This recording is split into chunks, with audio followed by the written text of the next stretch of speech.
Ew! Sardina! Charot lang. Sobrang dami nagre-request na gusto nilang makita na kumain ako ng sardinas.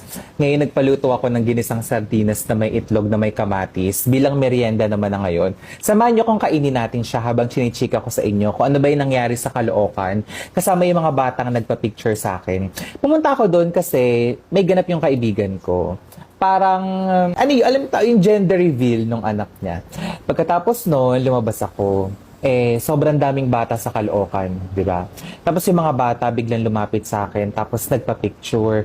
Ang unang akala ko, magpapa-picture lang talaga sila. Pero, may isang batang lalaki, lumapit siya sa akin. Seryoso yung mukha niya. Seryoso siya na para bang, alam mo yun, malungkot eh. Malungkot yung feeling niya nung pagkakalapit niya sa akin. Tapos medyo yung mata niya, parang seryoso talaga siya. Tapos sabi niya, Tito Mars, huwag na po kayo mandidiri sa sardinas. Kasi masarap naman po yun, ganun. Tapos ako, sabi ko, hala, nalungkot ako. Nalungkot ako na marami palang batang naniniwala na talagang hindi talaga ako kumakain ng sardinas. At naniniwala na totoong nandidiri ako sa sardinas. Tapos sa TikTok, sa mga posts na ginagawa ko, lalong-lalo na yung mga kabataan ngayon, yung mga ganong edad, siguro mga below 10 years old, minsan mga 7, 8, parang meron pa nga mga 6 years old, na mga batang talagang naniniwala na nandidiri ako sa sardinas. Ginawa ko tong video na to kasi gusto kong malaman ninyo na talagang pag-iinarte lang naman po talaga yun. Kasi meron pa rin talagang mga taong hindi naniniwala na kumakain ho ako ng sardinas. Gaya nga po ng sabi ko dun sa video ko at sabi po ng lola ko, kumakain naman po talaga ako ng sardinas. Sadyang para sa akin lang po talaga, gusto ko lang po talaga lutuin ng maayos yung sardinas. Kasi nga medyo nalalansahan naman po talaga ako. Pero, yung pandidiring gano'n na, may mga ganong klaseng reaction, hindi naman po talaga totoo yun. Sadyang content lang naman yun. Tapos ito pa, merong mga tao nagsasabi sa akin na kahit ano daw yung gawin kong pagpapakabait o kahit magpakabait daw ako sa social media, mag-iba daw ako ng content, na parang yung content na ginagawa ko na ho ngayon sa lola at lolo ko, na pinapakita ko po yung katotohanan sa buhay ko. Sinasabi nila na kahit anong gawin ko, hindi ko na mababago yung imahe ko sa social media. Para naman po sa akin, nire-respeto ko naman po yung mga ganong klaseng opinion, yung mga ganong klaseng komentaryo ng mga tao sa paligid ko. Kasi alam ko rin naman po sa sarili ko na, wait lang. Sarap ate. May kalamansi pa to, tamang-tama merienda na.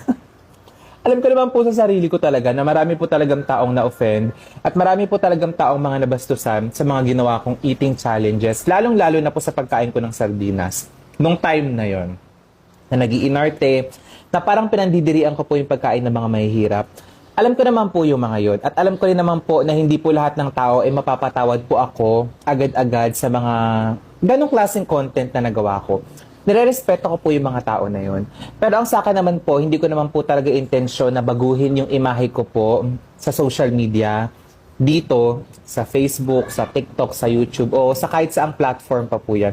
Ang sa akin lang po, gusto ko lang po talagang ipakita yung totoong ako ngayon, na alam niyo yun, na hindi na po ako nagpepeke ng content, na hindi ko na po inaartehan, na hindi na po ako nagtatago sa imahe ng Tito Mars na maarte. Nakakatuwa kasi sobrang daming comments na ngayon, sobrang daming tao na nararamdaman ko na natutuwa at naaaliw sa mga contents na ginagawa ko. Content na totoo, content na hindi nagkukunwari, content na alam mo yon, good vibes lang. Kasi na-realize ko din talaga na sa social media, napakadami ng toxic na yun, di ba? Lalo na sa mga issue na lumalabas ngayon, sa mga content creators na, alam niyo yun, mga issue sa mga bagay-bagay. Tapos sabi ko, na-realize ko rin naman talaga na bakit pa ako dadagdag sa katoksikan kung tapos na ako sa ganong klaseng pagpababida. Kasi mahirap eh. Mahirap talaga yung pabida-bida ka. Tapos para sa engagement. Totoo naman talaga na kapag may engagement ka, good or bad, talagang publicity. Sikat ka talaga. Pero ang mahirap nito is kung gaano mo siya kayang panghawakan yung kasikatan mo na yon. sa pagpapabida sa social media na yung mga ginagawa mo is puro katoxican.